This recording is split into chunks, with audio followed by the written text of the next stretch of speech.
Bonjour, on se retrouve pour une vidéo que j'avais trop hâte de faire. Donc écoutez, c'est parti, on y va pour 24 heures de lecture parfaite. Je vous ai demandé d'ailleurs sur Instagram, si vous me suivez pas, allez voir là-bas parce que c'est un petit peu là-bas que tout s'est passé un petit peu pour déterminer cette journée. Puisqu'en effet, je vous ai demandé sur Instagram avec plusieurs sondages. D'ailleurs, merci beaucoup d'avoir pris le temps de répondre à ces nombreux sondages et d'avoir contribué d'une manière ou d'une autre à m'aider à préparer cette vidéo. Ceci étant posé, donc je vous disais sur Instagram, je vous ai mis plusieurs sondages pour choisir entre plusieurs propositions que j'avais au préalable choisies afin que vous déterminiez du coup ce qu'était pour vous 24 heures de lecture parfaite. Et donc je vous propose de réaliser aujourd'hui ces 24 heures de lecture parfaite en ma compagnie. On commence tout d'abord par quelque chose qui n'était pas mentionné, mais pour moi 24 heures de lecture parfaite, c'est une tenue confortable dans laquelle on se sent bien et où on alterne les moments de lecture, les moments de détente et les moments où aussi on va manger.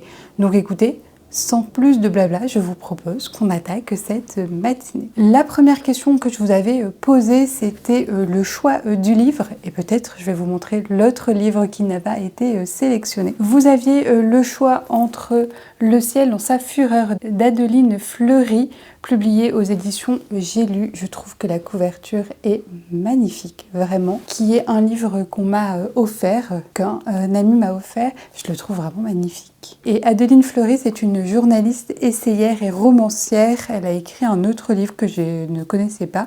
Et à vrai dire, je ne connaissais pas cette autrice. J'avais choisi dans le sondage 2 autrices parce que je trouvais ça important de mettre encore en évidence des femmes. Et j'ai quasiment que ça dans ma pile à lire, ce qui est pas mal. Et je voulais mettre en évidence aussi de la littérature blanche, de la littérature qui ne soit pas de la SFFF. Même si vous allez voir que c'est un petit fail, vous le comprendrez très vite pourquoi. Et donc j'ai proposé un autre livre de littérature blanche qui n'a pas été choisi, qui lui est une relique de ma palle, qui date de mon premier voyage à Nantes il y a 3 ans, 4 ans bientôt, dans une bouquinerie. Et c'est depuis que j'ai réalisé que les livres d'occasion, c'était trop bien. Je les ai achetés en me disant un jour peut-être, et qu'en fait, je mettais un temps fou à les lire. Donc, c'est Fille du destin d'Isabelle Allende. Et ici, Isabelle Allende, c'est une autrice qui, j'ai l'impression, revient sur le devant de la scène ces derniers temps, notamment pour son dernier livre ou son dernier livre traduit, je ne sais pas. C'est une autrice sud-américaine pour moi. Elle a écrit La Maison aux Esprits, voilà, qui est un ouvrage très connu. Je cherche s'il n'y a pas une biographie. Elle est chilienne et elle vit en Californie. Et je viens de voir qu'il y avait une dédicace. Joyeux non-anniversaire, bonne lecture Brigitte, février 2003. Et il y a un tampon d'une maison de retraite. Bref, ce livre a voyagé et c'est ce que j'aime beaucoup avec les livres. Mais je m'égare. Et donc vous ne l'avez pas choisi. Et donc voilà, tant mieux parce qu'il fait plus de 400 pages, ce qui était énorme. J'aimerais bien le lire, ou en tout cas si je ne finis pas le livre dans ces 24 heures de lecture, vous faire un petit point assez rapidement. Bref, je m'égare. Donc le livre qui a été choisi, c'est celui-ci. Et je vous avais proposé en premier sondage, comme vous voyez les résultats à côté de moi. Est-ce que je lisais 30 minutes ce matin en mode assez vite, enfin une première session éclair, ou est-ce que plutôt je prenais mon temps, d'où l'emoji tortue, pour lire plus longtemps et me plonger un peu plus longtemps, en longueur, en profondeur peut-être dans le texte. Et c'est ce que vous avez choisi. Donc écoutez, je vous retrouve juste après cette pause lecture.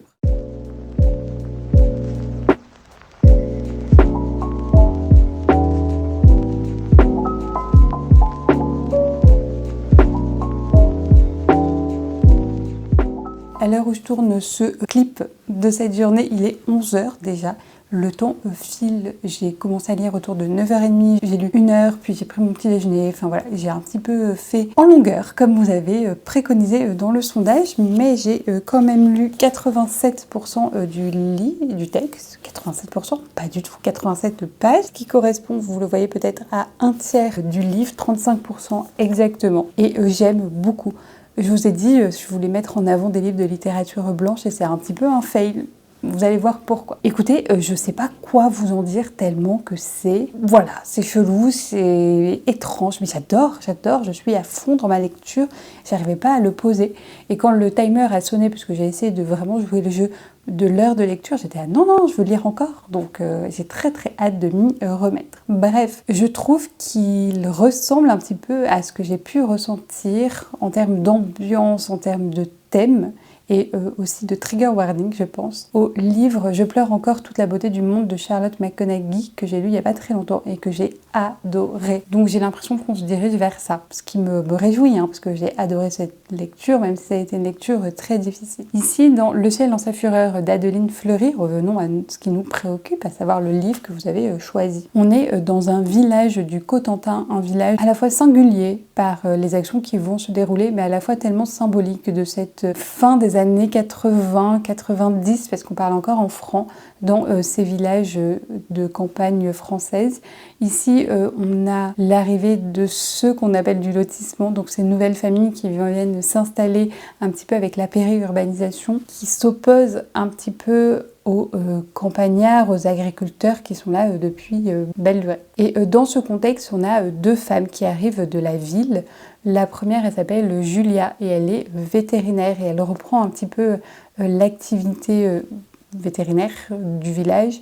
Elle va soigner les bêtes des agriculteurs, mais aussi les nouveaux animaux de compagnie de ces personnes qui habitent dans les lotissements. Elle est formée par l'ancien vétérinaire du village, mais même avec ça, elle est difficilement acceptée parce qu'elle est une femme jeune, douce et qu'elle vient de la ville. Donc vraiment rien ne passe pour les agriculteurs qui finissent quand même par avoir recours à ces services parce que il faut avoir une vétérinaire. Et on a une autre femme qui s'appelle Stéphane et elle est sûrement surnommée la grande Stéphane. Un peu dans ce parler populaire où on ajoute des qualificatifs physiques au prénom des personnes pour les distinguer plus que le patronyme va jouer un rôle. Et donc la grande Stéphane, pareil, elle arrive en ville, elle arrive de la ville, on comprend très vite pourquoi, ça nous est expliqué. Elle a une carrière qui n'est pas très féminine pour les stéréotypes et elle va apprendre un nouveau métier un peu sur le tard, à savoir maréchal ferrant. Et c'est une femme lesbienne, ce qui aussi peut marquer les mentalités. Et donc dans ce contexte un petit peu particulier où il y a plusieurs groupes, non pas qui s'affrontent, mais qui coexistent plus que cohabiter,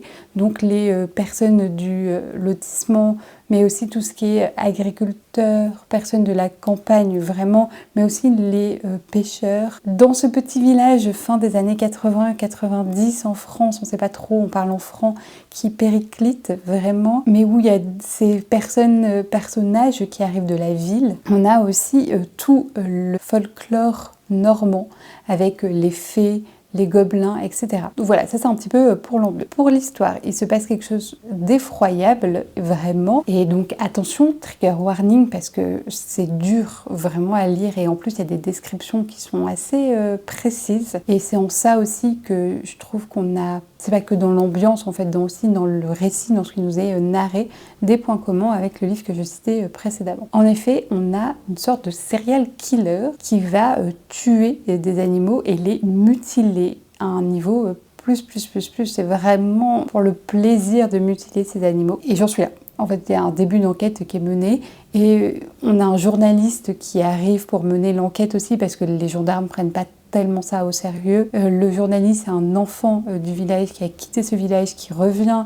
Donc voilà, il y a plein de choses qui se jouent autour du village. Finalement, autour de ces personnages qui flirtent entre les croyances, le folklore. On a une rabouteuse par exemple, qui croit aux fées. On a des anciennes disparitions d'enfants et en même temps ces réalités, ce folklore qui vient se fracasser contre la dure réalité de ce que nos personnages sont en train de vivre, à savoir ces mutilations d'animaux, mais aussi la dure réalité de ce que c'est d'être agriculteur dans cette France, de ce mal-être des agriculteurs, mais aussi des agricultrices qui sont souvent silenciées aussi et invisibilisées dans leurs travaux. Adeline Fleury, elle fait une petite remarque en passant en disant qu'à cette époque-là, le statut d'agricultrice n'est pas reconnu à ces femmes, elles sont juste femmes d'agriculteurs, donc elles sont aussi invisibilisées statistiquement et administrativement. Donc en fait, c'est assez dense, il se joue plein de choses dans cette ambiance que j'aime vraiment beaucoup, un peu poisseuse, un peu marécageuse, campagnard boueuse, enfin vous voyez un petit peu cette ambiance. J'aime vraiment beaucoup. Dans une ambiance assez aussi apocalyptique, on va pas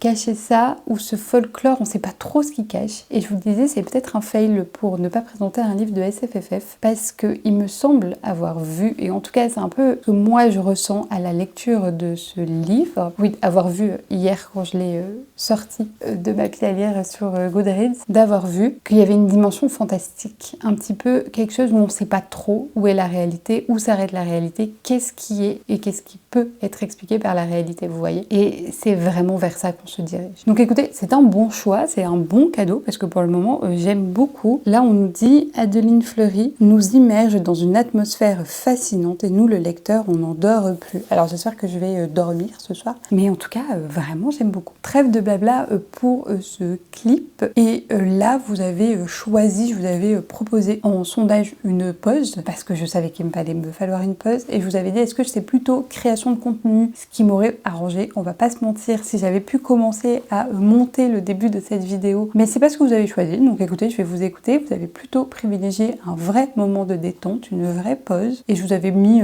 en suggestion sport, regarder une série, regarder un film, etc., enfin voilà, faire des tâches manuelles, et je vais aller regarder une vidéo YouTube parce que c'est un format court, c'est une vidéo qui m'intéresse, donc je vous emmène avec moi pour faire ça. Il y aura un moment série dans la journée, c'est sûr. Moment sport, non, parce que j'y suis allée hier et c'est l'heure du repos. Je vous emmène avec moi pour la deuxième partie de cette matinée, qui est déjà bien avancée, on va pas se mentir.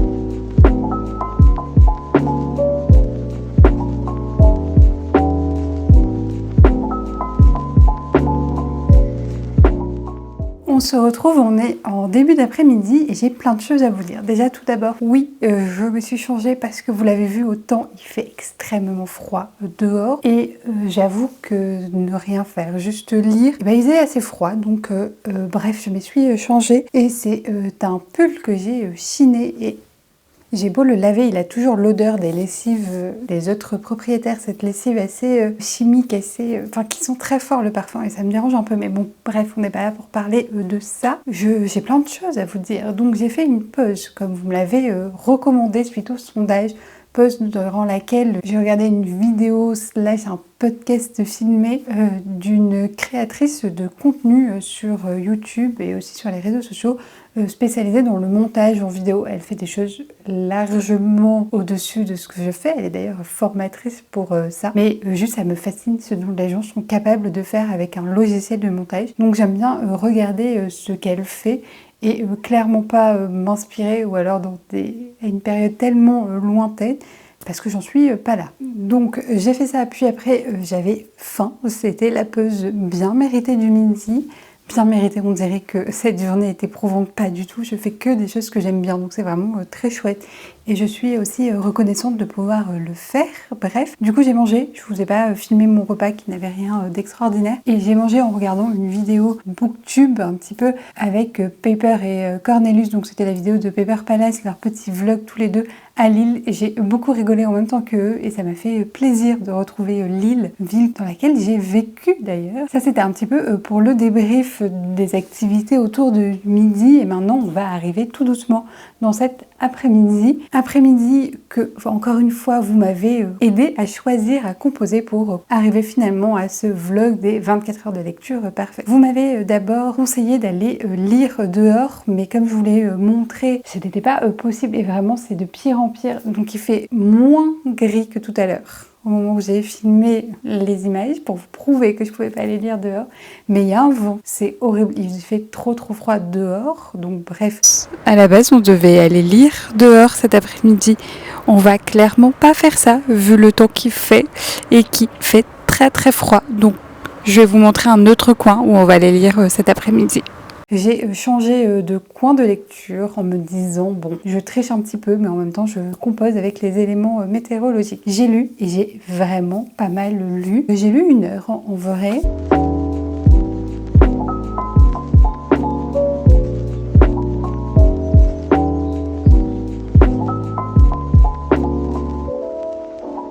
Et Et bon, je suis toujours sur ce livre-là, Le ciel en sa fureur d'Adeline Fleury. Et voilà, j'ai déjà lu tout ça aujourd'hui. Je suis à la page 187 et je suis autour de, si je dis pas de bêtises, 75%, un truc comme ça. J'ai pas mon téléphone avec moi pour recalculer, mais quoi qu'il en soit, je suis à la page 187 sur 249, un truc comme ça, 248. Il me reste donc 60 pages. 60 pages, ça va être fini aujourd'hui largement parce que ça se dévore. J'aime toujours autant. Vraiment, je suis plongée dans ce livre-là, dans cette ambiance, dans ces différentes histoires qui s'imbriquent un peu comme un puzzle.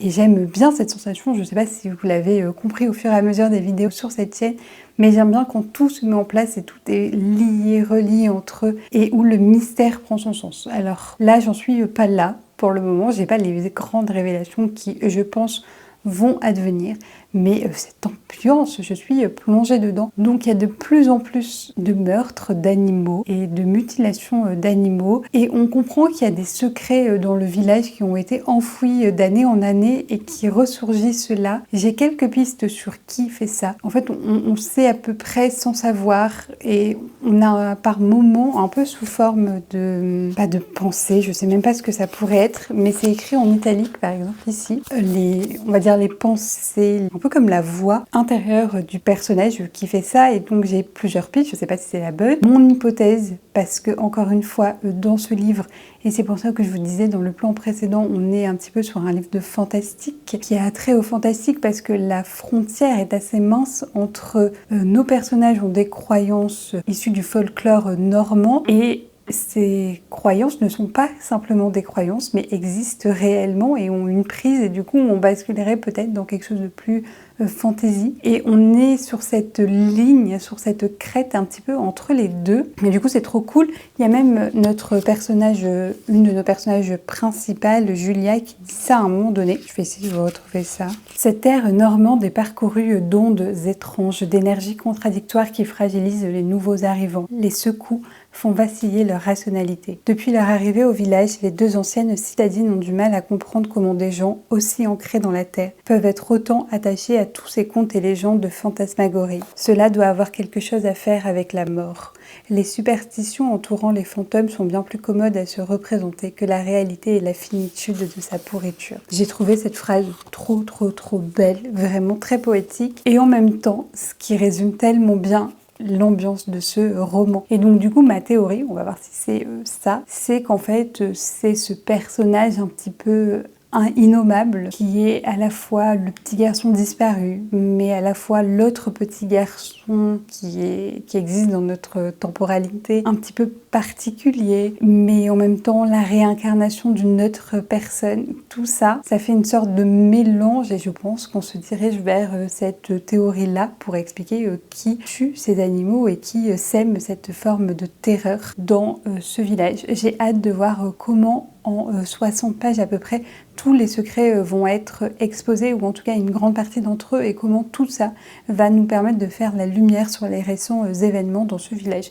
Écoutez, c'est vraiment trop bien, et je me faisais la réflexion d'ailleurs que si quelqu'un cherche un roman un petit peu frissonnant ou qui donne un peu froid dans le dos, ce roman avec une ambiance un peu poisseuse, un peu lourde, et bien c'est le roman parfait pour Halloween, parce qu'il fait pas peur au sens où on crie pas d'horreur, on n'a pas des images horribles en tête. Il y a une ou deux, évidemment, et je l'ai dit, attention à vous, description de ces animaux mutilés et tués. Mais à part ça, on n'est pas dans un truc horrifique, très bloody horror, etc.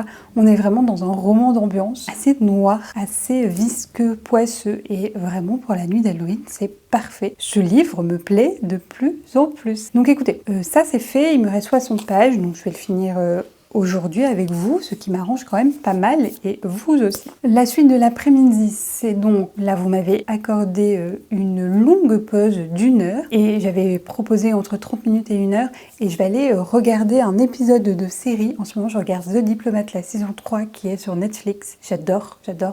Vous savez sans doute pas, parce que j'en parle très peu, que je parle de livres sur la chaîne, mais que j'ai une passion pour tout ce qui est espionnage, et beaucoup plus d'ailleurs en fiction visuelle, donc séries, films, etc., qu'en livres. Je sais pas trop pourquoi. Mais donc bref, The Diplomat, on va suivre une femme dont l'actrice a joué dans The Americans, et j'adore cette actrice dont là le nom m'échappe évidemment. Elle s'appelle Kate, le personnage s'appelle Kate, et Kate dans la saison 1 est nommée pour être ambassadrice des États-Unis au Royaume-Uni, en Angleterre. On est après le Brexit et où c'est un peu la cata pour l'économie britannique, on va pas se cacher ça. Et ce qui aurait dû être un poste un peu pépère pour sauver l'organisation diplomatique américaine se retrouve être un poste clé parce qu'évidemment on est dans une série Netflix américaine. Voilà, cette série fait quand même la part belle au mode de vie américain, aux valeurs américaines. Voilà, c'est très américain comme manière de penser le monde et notamment les relations avec l'Europe. Mais soit, ça c'est autre chose. Et en fait elle est mariée à un homme, voilà, personnage horrible dans toute sa splendeur, relation très particulière entre eux, relation à la fois d'emprise, malsaine, mais en même temps, il y a de l'amour, elle arrive à poser des limites, mais en même temps, des fois pas du tout. Et ce mari est très influent, il a été, si je dis pas de bêtises, ambassadeur en Iran, je crois, au moment...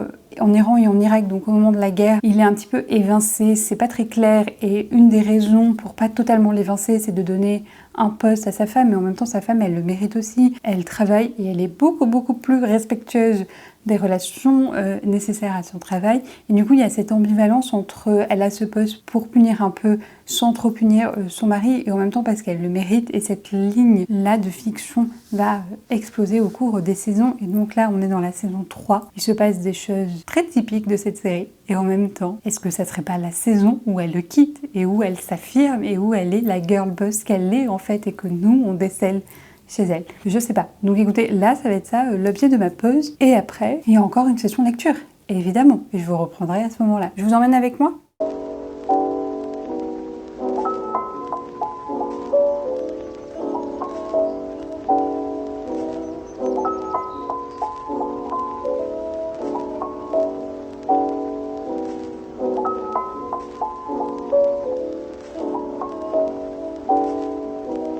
Et c'est encore moi. J'ai terminé le livre et j'ai beaucoup de choses à vous raconter en fait. Donc la dernière fois que je vous ai pris, j'allais regarder une série The Diplomat. C'était trop bien, l'épisode était trop cool. J'ai oublié de vous dire dans le contexte de la saison 1 qu'en fait, il y avait une explosion au Royaume-Uni, en Angleterre, et que c'était aussi pour ça qu'on dépêchait un nouveau ambassadeur, et donc en l'occurrence ici, une nouvelle ambassadrice. Mais soit, on n'est pas ici pour parler de série, quoique. Donc, la phase suivante dans le sondage, c'était de lire, vous avez choisi pour 45 minutes de lecture contre 30 minutes.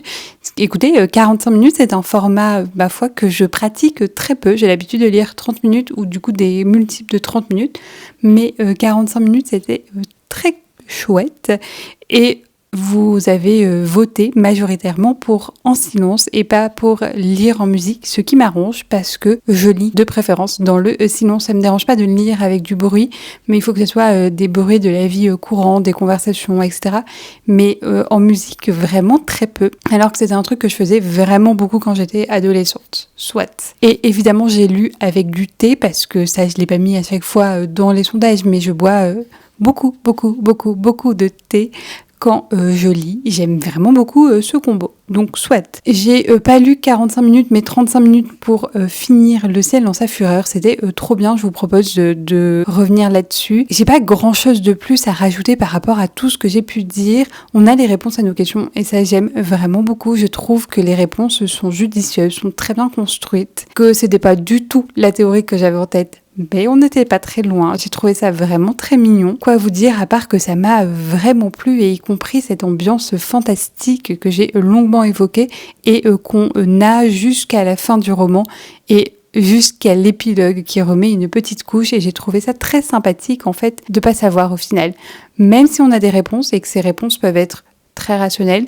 Je trouve aussi ça chouette de laisser une dernière petite porte ouverte sur ce domaine fantastique. Donc voilà, vraiment une excellente lecture. Je suis surtout choquée, non pas d'avoir aimé ce livre-là, que je connaissais absolument pas, une autrice que je connaissais absolument pas, et en plus, sans le vouloir, avec cette dimension fantastique, que je vais peut-être la compter dans mon challenge, découvrir 12 autrices francophones de SFFF, puisque le dernier F, c'est pour fantastique. On verra. Si j'ai besoin, je la mettrai. Et donc, qu'est-ce que je voulais vous dire ? Oui, je suis choquée parce que même si j'ai eu besoin d'une mini pause en cours de ces 45 minutes, on va dire, de lecture, mini pause parce que ça faisait quand même beaucoup de lecture, même pour moi qui ai l'habitude de lire beaucoup aujourd'hui.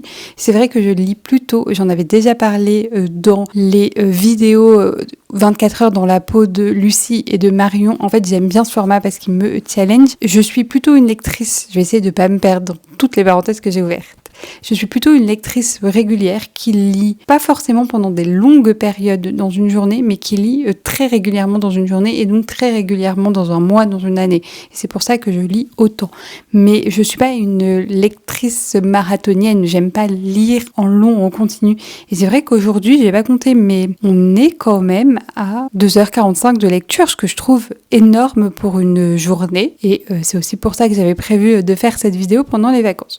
Donc je vous disais, remunie de mes notes. Il me fallait une pause parce que ça faisait quand même beaucoup de lecture dans une journée et aussi parce que je galère toujours à finir les dernières pages d'un roman. Je veux pas les finir parce que du coup c'est finir le livre et j'ai pas forcément envie d'avoir toutes les réponses alors que paradoxalement une fois que j'ai fini le livre et que j'ai pas toutes les réponses c'est quelque chose qui peut m'énerver au plus haut point. Et c'est quelque chose que j'aime pas, j'aime bien avoir toutes les réponses à la fin et clôturer. Mais ceci dit, j'aime pas lire les dernières pages d'un livre et très souvent je suis absolument pas, même si le mot n'a rien à faire dans cette phrase, mais productive pour lire les dernières pages et je traîne toujours sur mon téléphone. Et là, c'est un peu ce qui s'est passé à 20 pages de la fin. J'avais pas forcément envie de savoir la fin, j'avais envie de continuer, puis c'était trop agréable. Aussi, je voulais vous dire à quel point j'étais étonnée que non, ça ne m'arrive jamais de plier un livre en 2h45. Un livre qui fait 250 pages quand même. C'est pas le livre le plus gros d'une pile à lire, c'est pas le livre le plus petit, j'ai pas choisi un livre de 50 pages. Donc je suis très étonnée, très fière aussi de moi, très contente aussi parce que c'est une expérience que je fais peu et donc je suis assez satisfaite des émotions variées que cela peut m'apporter aujourd'hui. Mais je dois bien avouer que ça bouleverse tous mes plans pour la suite de cette vidéo. Pourquoi ? Parce que là, il y a une pause et croyez-moi, j'ai besoin d'une pause. On va y revenir. Mais après, j'ai pas proposé en fait de changer de livre. Au contraire, je vous ai dit, dernière décision ce soir, est-ce que je lis 50 pages du roman ou est-ce que je lis un graphique ? Et vous avez été à une large majorité pour lire 50 pages du roman. Alors je veux bien lire 50 pages du roman, mais je n'ai plus de roman. Enfin, c'est pas que j'ai plus de roman, mais j'ai fini le livre que je lisais dans ce vlog. Donc je vais trouver une solution, je sais déjà quelle solution je vais prendre. Et écoutez, là je vais faire une pause, j'en ai bien besoin et on se retrouve après pour parler de tout ça. Je précise juste que pendant la pause, je vous avais proposé entre cuisiner, ranger et je sais plus ce que c'était la troisième proposition et jouer. Vous avez été à 78% si j'accumule à choisir pas le rangement. Pas merci parce que il faut que je fasse ma valise pour partir à Marseille. Mais écoutez, je vais cuisiner, je vais me poser un petit peu, je vais jouer, me détendre, etc. Et je reprendrai la lecture un petit peu plus tard. Je pense qu'on l'a bien mérité. Et d'ailleurs, il est 17h, c'est l'heure du goûter. On va peut-être commencer par ça. Je vous reprends un tout petit peu plus tard pour vous parler de la suite de ce vlog. Parce que je pense qu'il y a un moment où je vais avoir un petit peu la flemme de refilmer à une heure tardive où ça sera trop contraignant. On va faire ça maintenant. Premièrement, cuisiner. Donc j'ai commencé par cuisiner. Je vous ai pas mis de plan parce que me voir éplucher des pommes de terre, je pense que vous en avez rien à faire, littéralement. J'ai fait des choses pour me détendre, voilà, plus ou moins. Vous verrez ou pas à l'écran, mais j'ai soit passé du temps à scroller sur mon téléphone, à jouer, et j'ai regardé une énième vidéo, mais donc bref, j'ai pris du temps pour moi et ça m'a fait du bien. Et j'ai décidé du coup, pour ma prochaine lecture et pour le reste de la soirée, comme il y avait la dernière décision et une dernière grosse phase de lecture, de continuer un livre que je lis en numérique, qui est un livre que j'ai commencé en audio, mais que je vais terminer en numérique. Pour plein de raisons, parce que j'ai envie de le terminer, parce que j'ai envie d'écouter autre chose en audio, envie et besoin, parce que je suis sur une énorme brique, à savoir Fils des brumes, le tome 2 de Brandon Sanderson qui fait plus de 1000 pages et que en fait l'avancer en audio ça m'arrange aussi pas mal pour essayer de l'avancer, sinon j'y arrive pas. Et donc le livre audio initial que j'ai écouté initialement va devenir ma lecture et en plus il est court donc je sais que je peux le lire rapidement, rassurez-vous. il ne sera pas terminé dans ce vlog. Un livre, c'est déjà pas mal dans ce vlog. Il s'agit donc de Petite salle de Louise May, dont on m'a dit que du bien. Lucie, si tu passes par là, j'en suis à 14% à peine, mais comme je vous disais, ça se lit très vite. Je vais vous lire le résumé, je pense que ça sera mieux que moi et mon cerveau fatigué là, maintenant, de suite. Et du coup, les 50 pages de la dernière décision, ça sera 50 pages de Louise May ce soir, quand mon cerveau aura dégonflé de cette journée, ma foi, forte productive. Donc, je me munis du résumé. C'est long. On va peut-être pas tout lire. Catherine est pauvre, Catherine fait sale, Catherine ne parle peu. Elle n'aime pas qu'on la regarde. Les filles qu'on regarde ont des problèmes. Au domaine où elle travaille, elle fait partie de ces invisibles grâce à qui la ferme tourne. Monsieur, lui, est riche. Il ne parle pas non plus. Il crache Wilton. Et il possède tout. Mais quand sa petite fille de 4 ans disparaît ce jour glacé de février 1969, monsieur perd quelque chose d'une valeur inestimable. Dans cette vallée de champs de betteraves où chaque homme et chaque femme est employé de près ou de loin par monsieur, 2 flics parisiens débarquent alors pour mener l'enquête avec les gendarmes. Car une demande de rançon tombe, mais le village entier semble englué dans le silence et les non-dits. Ça continue. Mais est-ce que vous voyez pas le thème qui se dessine un petit peu avec ma précédente lecture? Et je me dis, c'est vraiment très marrant parce que je sais pas si c'est très marrant, mais vous allez me dire, avant de lire Le ciel en sa fureur d'Adeline Fleury, j'ai lu Il est pas ici, j'ai un peu la flemme d'aller le chercher, Dans ma maison sous terre de Nicolas Martin, mais un réel sera sorti avant cette vidéo sur mon compte Instagram. Si vous me suivez toujours pas là-bas, allez-y. Qui est un roman comme ça, fantastique, où on sait pas trop finalement ce qui est réel, ce qui est rationnel ou pas. Et là, il y a une continuité avec le livre que j'ai présenté dans ce vlog, qui a lui-même une continuité avec ma prochaine lecture. Et je me dis, ça serait plutôt intéressant de choisir pendant le temps d'une semaine que mes lectures ainsi. Voilà, c'est une idée qui vient de me traverser l'esprit. Je sais pas ce qu'elle va donner. En tout cas, je vous ai présenté Louise May. Je pense que je conclurai ce vlog-là très vite. Mon avis lecture sur le livre de Louise May, vous l'aurez dans le bilan lecture d'octobre, parce que sinon, cette vidéo, elle sortira pas en temps et en heure, et c'est pas le livre principal de ce vlog.